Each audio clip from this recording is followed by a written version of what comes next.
할렐루야. 사랑하는 우리 예수은족교회 성도 여러분, 오늘도 좋은 아침입니다. 하나님의 은혜가 넘치길 바랍니다. 우리 다 함께 신앙을 고백하겠습니다.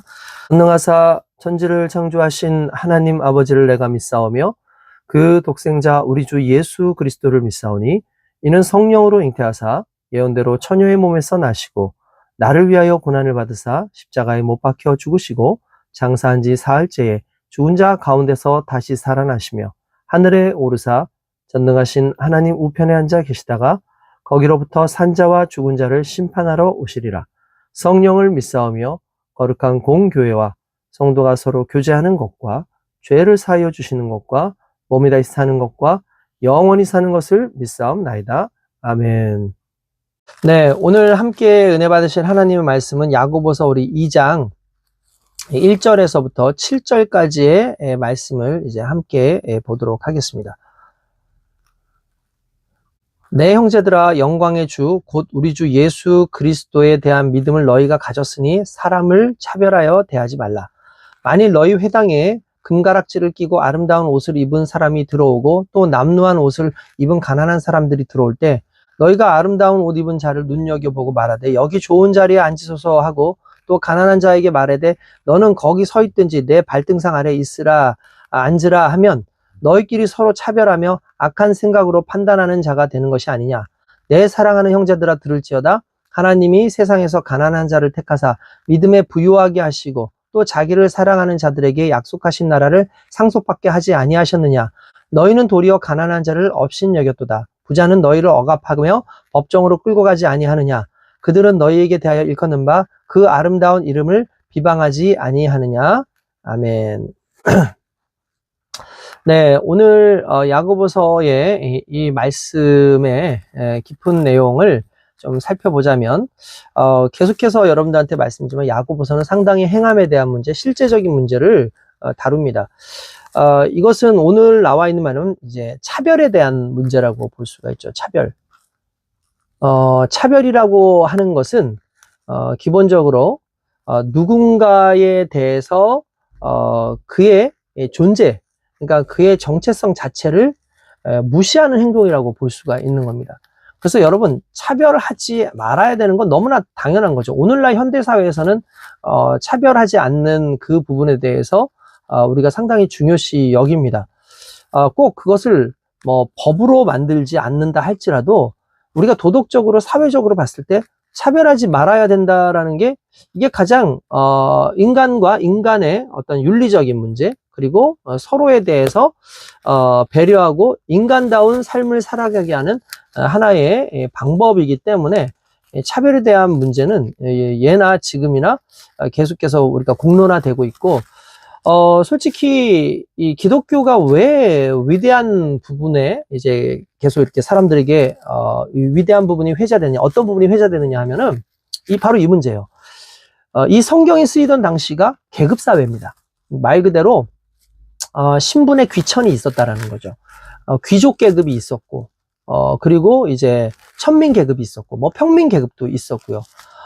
솔직히 그 천민 중에서도 아예 노예 같은 경우는 아예 더 이게 심각한 어떤 그 대우를 받을 수밖에 없었죠. 뭐 우리나라도 이렇게 이제 평등의 어떤 민주주의적 사회가 오기 전에는 뭐 조선시대 때에는 이제 뭐 산업공상, 그리고 거기에 이제 노비, 이제 천민들이 있지 않았습니다. 노비에서도 또 이렇게 직급에 따라서 이렇게 맨 마지막 이제 백정이라든지 뭐 이런 것들, 그리고 또 백정들도 어떤 일을 하는 백정이냐에 따라서 또 서로가 또 이렇게 차별하는 그런 상황이 있었습니다.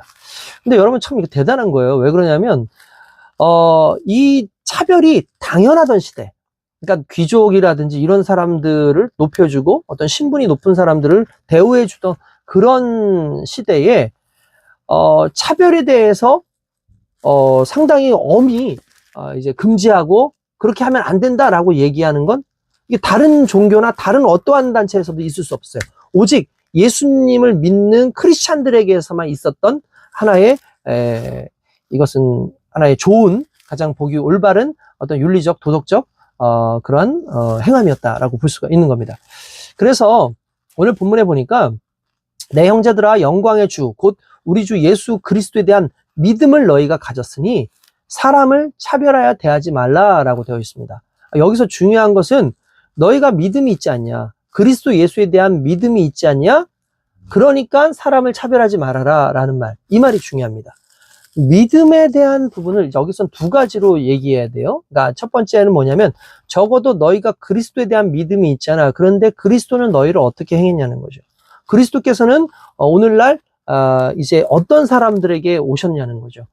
바로 가난하고 헐벗고 정말 소외당하고 힘들었던 사람들을 위해서 이제 예수님께서 이 땅에 오신 건 아니겠습니까? 정말 그들을 중심으로 이렇게 오셨다라는 걸 믿는 믿음이 너희한테도 있지 않냐. 그러면서 너희가 사람들을 차별하면 되겠니? 차별하지 말아야 돼 라고 그렇게 이야기를 하는 거죠. 그러니까 그리스도에 대한 믿음을 가졌다라는 건 그리스도께서 어떤 자들을 위해서 오셨는지에 대해서 우리가 알고, 그리고 그 중에 하나가 또 나라는 그 사실 앞에 이렇게 겸손하게 서는 것, 그걸 믿음이라고 볼 수 있습니다. 그러니까 그런 믿음을 가지고 있는 사람들은 당연히 사람들을 차별하면 안 되죠. 왜냐하면 주님께서 그걸 기뻐하지 않고 주님을 믿는 사람들에게 요구하시는 것이 너희의 믿음은 차별하는 믿음이면 안 된다라는 것을 의미하기 때문에 그렇습니다. 만일 너희 회당에 금가락지 끼고 온 그런 아름다운 옷을 입고 온 사람이 있어. 근데 또 남루한 옷을 입고 온 사람이 있어. 그랬을 때 너희가 아름다운 옷, 그러니까 여기서 아름답다라는 건 다른 게 아니에요. 비싼 옷이죠. 왜 이 이야기가 나냐면, 당시의 옷이라는 건 신분을 의미하는 거죠. 신분. 그러니까 신분을 이야기할 때 그 옷이라는 것이 중요한 역할을 하는 거잖아요. 이 옷을 보면, 복색을 보면, 이 사람은 상당히 높은 지위에 있는 거구나, 낮은 지위에 있는 거라는 걸 알 수 있죠. 그러니까 성경에도 나와요. 금가락지 끼고, 그 다음에 아름다운 옷을 입고 오는 사람들. 그런가 하면은 남는 옷은 이게 신분이 차이가 나는 거지 않습니까?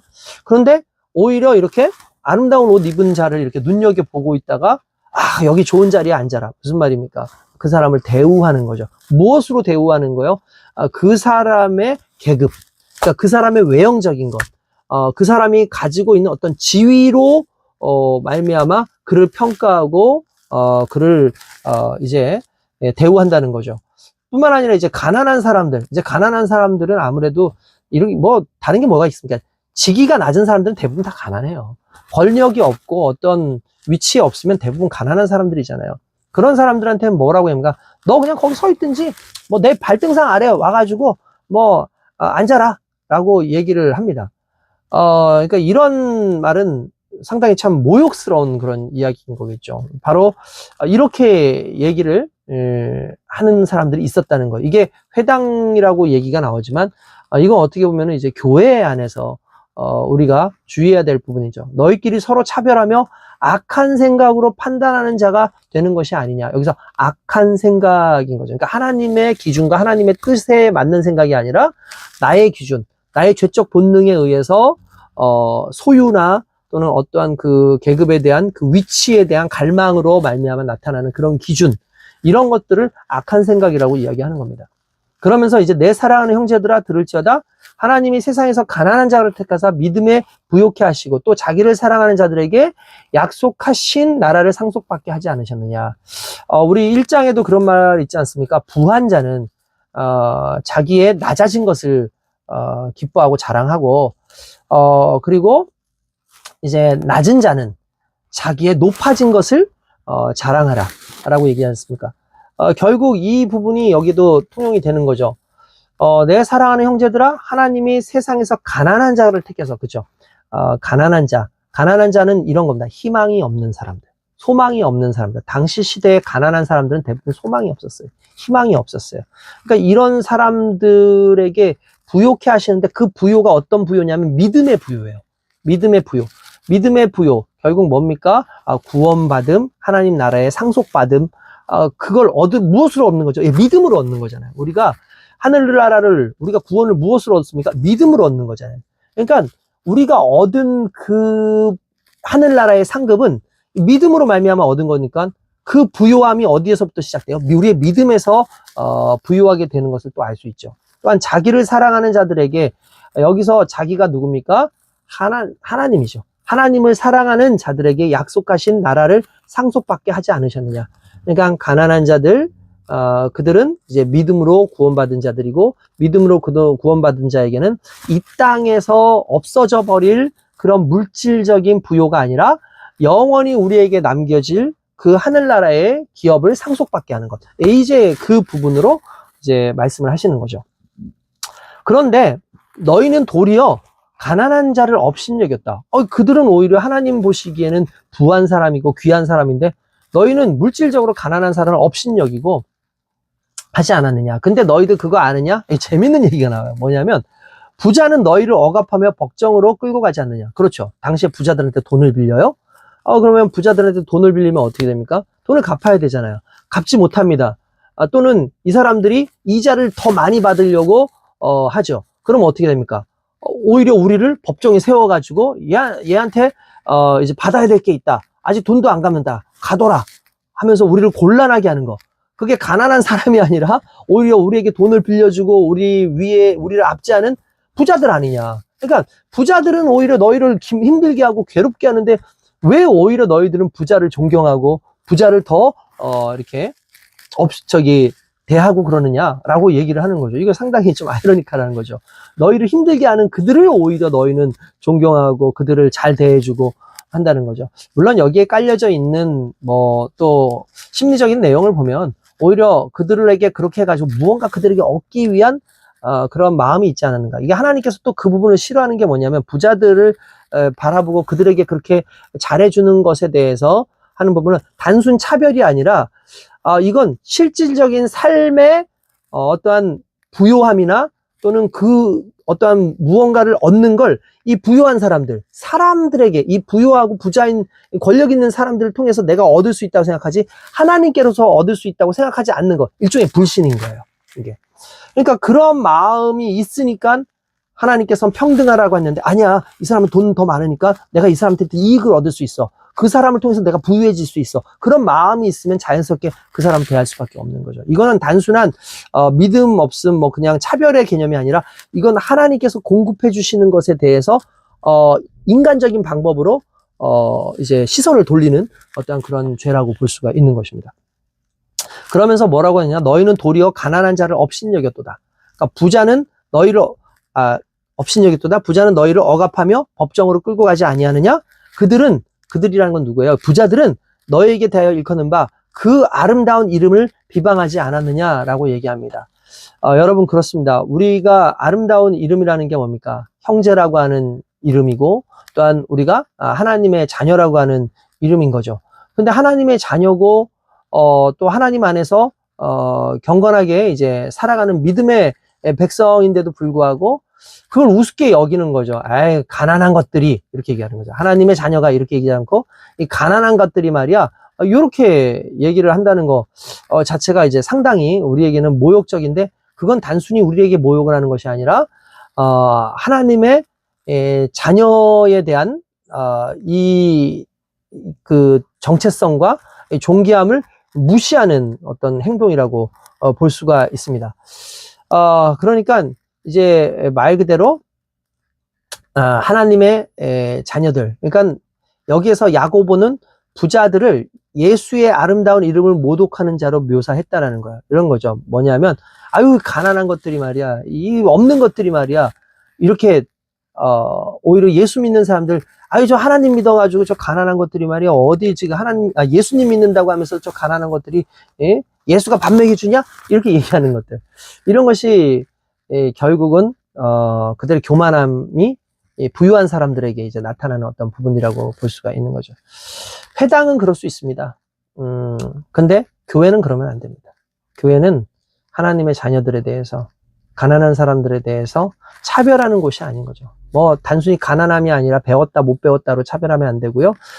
남녀노소로 차별하면 안 되고요. 여러 가지로 차별하면 안 됩니다. 오늘날 그 동성애 같은 경우에 많은 사람들이 왜 동성애자들을 차별하고 그러냐 그렇게 얘기한다고 하는데 저는 그렇게 생각합니다.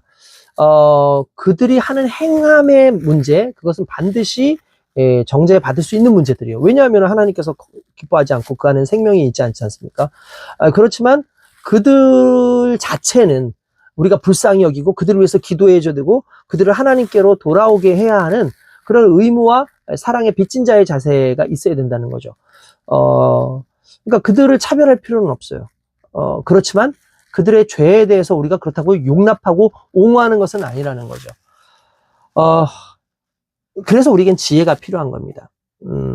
그러니까 동성애자들, 이런 사람들을 옹호하면 안 되죠. 그들의 어떤 행위에 대한 부분들, 그들의 어떤 죄의 어떤 그런 논리에 대해서 옹호해서는 절대 안 됩니다. 그것은 배격해야 되고, 그것은 당연히 우리가 떨궈져야지만, 그 사람 자체를 그렇기 때문에 넌 죽어야 돼. 그렇기 때문에 너는 그렇게 해야 돼. 라고 하는 것은 이제 우리의 영역을 뛰어넘는 거예요. 이 말이 무슨 어떤 의미를 가지고 있는지 여러분들 아마 지혜롭게 아마 판단하실 수 있다고 생각을 합니다. 아무쪼록 오늘 저와 여러분들이 세상 속에서 차별받지 않도록 많은 사람들이 정말 하나님의 자녀라는 그 사실 앞에 우리가 어떻게 지혜롭게 그들을 높여야 될지를 생각하는 그런 삶을 사시길 주님의 이름으로 축원드립니다.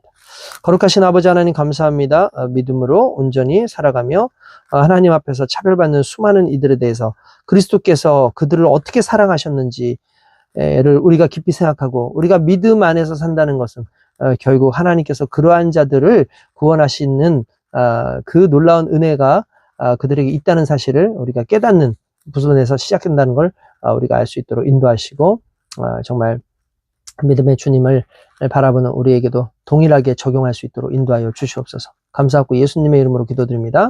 아멘. 자, 오늘 하루도 승리하시길 주님의 이름으로 축원드립니다.